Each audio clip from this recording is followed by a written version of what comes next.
आपको कुछ दिखाने वाला हूँ जो कि बहुत इम्पोर्टेंट है ई कॉमर्स प्लेटफॉर्म में काम करने के लिए।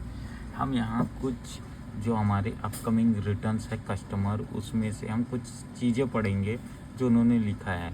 जैसे कि एक हम ट्रिमर बेचते हैं, इसमें इन्होंने बोला है कि चार्जिंग सॉकेट परफेक्टली काम नहीं कर रहा है, बट यहाँ उन्होंने उसी चीज़ को वापस रिपीट करते हुए लिखा है कि बटन बेंड एंड डैमेज्ड है। ऑल थ्रू आउटर पैकेजिंग सही है, परफेक्टली है, और इनर पैकेजिंग भी परफेक्टली है।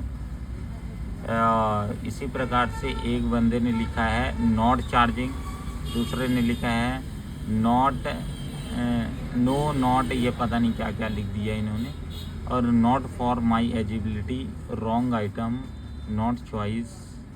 तो इस तरीके से आपके पास भयंकर रिटर्न्स आएंगे जो कि डिफरेंट क्लेम्स करेंगे। ये देखो, मैं ये अगर इसे एक्सपेंड कर लूँ तो मैं और साइज, ये देखो जैसे एक बंदे ने लिखा है size of the clock is very small as expectation. तो आपको लेते समय जो डायमेंशंस हमने क्लॉक की लिखी थी वो सामने वाले को पढ़नी चाहिए थी। तो ये सामने वाला बंदा ये सब पढ़ते नहीं है, इसके कारण हमें पता हमें दिक्कत होता है। ये देखो अब ये क्या है, देखो जो हमें खुद समझ नहीं आ रहा है कि ये रिटर्न का रीज़न क्या लिखा है इसने।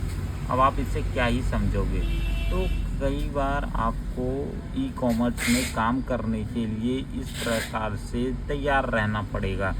आपको समझ ही नहीं पड़े आएगा कि सामने वाला बंदा करना क्या चाहता है। अब फ्लिपकार्ट भी हमारी कुछ सुनता नहीं है। आप डैमेज का रीज़न देखो, क्वेश्चन मार्क, ये क्या है, क्वालिटी इज़ नॉट गुड, चलो ठीक है ये समझ भी आ रहा है। ये क्या है, मुझे ये समझ नहीं आ रहा है, ये बताना क्या चाह रहा है, हम इम्प्रूव कहाँ करें। अब यहीं पास आप ये देखो ये वाला क्या है।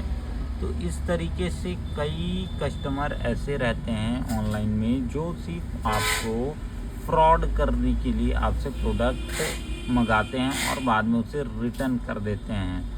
तो इस तरीके से भी आपको तैयार रहना पड़ेगा। अब ये देखो यहाँ सॉरी इसने लिख दिया है।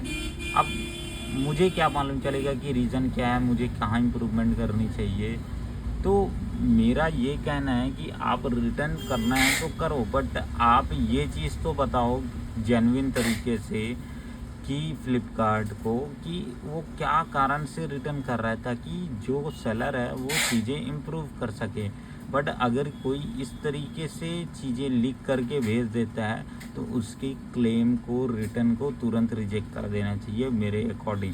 क्योंकि भाई सामने वाला सेलर क्या ही इम्प्रूव करेगा। तो ये चीज़ें भी हमें ध्यान रखनी पड़ेगी। बाकी ये मैं फ्लिपकार्ट को अपनी तरफ से चीज़ें बताना चाहता हूँ।